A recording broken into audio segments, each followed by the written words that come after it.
शहर है धौलावीरा। आंध्र प्रदेश के मदनपल्ले के संदर्भ में कौन सा कथन सही है? तो बांग्ला में नेशनल एंथम लिखे थे। 8 अगस्त 1942 के बारे में कौन सा कथन सही है? तो भारत छोड़ो प्रस्ताव ऑल इंडिया कांग्रेस कमेटी द्वारा लाया गया था। कौन हिंदू महिला स्कूल के सचिव के रूप में जुड़े थे जिसे बाद में व्यथ्युल महिला स्कूल के रूप में जाना जाने लगा? ये ईश्वर चंद्र विद्यासागर हैं। यूपीएससी में पूछा गया प्रश्न है ये 2021 का। तो ये ईश्वर चंद्र विद्यासागर हो जाएंगे। ये हिंदू महिला स्कूल के सचिव के रूप में जुड़े हुए थे। भारत में नील की खेती 20वीं शताब्दी के प्रारंभ में कम होने के कारण हुई। नए आविष्कार जो है इसके कारण विश्व बाजार में नील की खेती का कोई लाभ रह नहीं जा रहा था, इसलिए यहाँ पर अब नील की खेती 20वीं शताब्दी में कम होने लगी थी। वेलेज़ली ने कलकत्ता में फोर्ट विलियम कॉलेज की स्थापना क्यों की? तो इन्होंने किया था भारत में प्रशासनिक उद्देश्य के लिए ब्रिटिश नागरिकों को प्रशिक्षित करने हैं। तो यूपीएससी 2020 का प्रश्न है। भारत के इतिहास के संदर्भ में उलगुलान या महाकोलाहल किस घटना का वर्णन है? तो बिरसा मुंडा का जो 1899-90 का वो 1899-1900 का जो विद्रोह था, बिरसा मुंडा विद्रोह, यही है उलगुलान या महाकोलाहल। यूपीएससी 2019 में पूछा गया है राज्य के मंदिर निर्माण में कल्याण मंडप का निर्माण एक उल्लेखनीय विशेषता थी। ये किस राज्य से है? तो विजयनगर से है।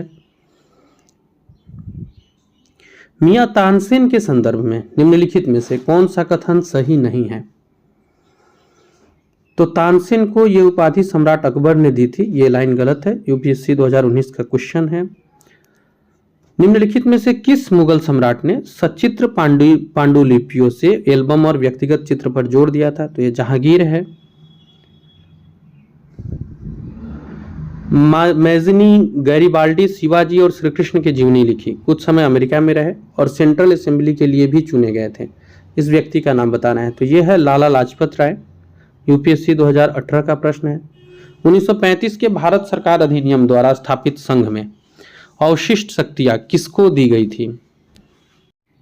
तो ये गवर्नर जनरल थे। आर्थिक रूप से 19वीं शताब्दी में भारत में ब्रिटिश शासन के परिणामों में से एक क्या था?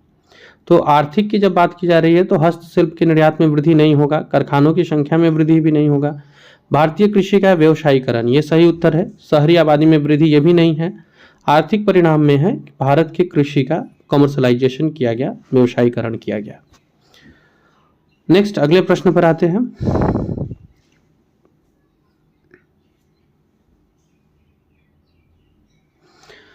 निम्नलिखित में से कौन चंपारण सत्याग्रह का एक अत्यंत महत्वपूर्ण पहलू है? तो यह है भारत के राष्ट्रीय आंदोलन में किसान अशांति का शामिल होना। ये यूपीएससी 2018 में पूछा गया प्रश्न है। ये सारे प्रश्न यूपीएससी से ही आ रहे हैं। भारत में धार्मिक प्रथाओं के संदर्भ में अस्थानकवासी किसे कहा गया है? तो ये अस्थानकवासी का संबंध जैन धर्म से है।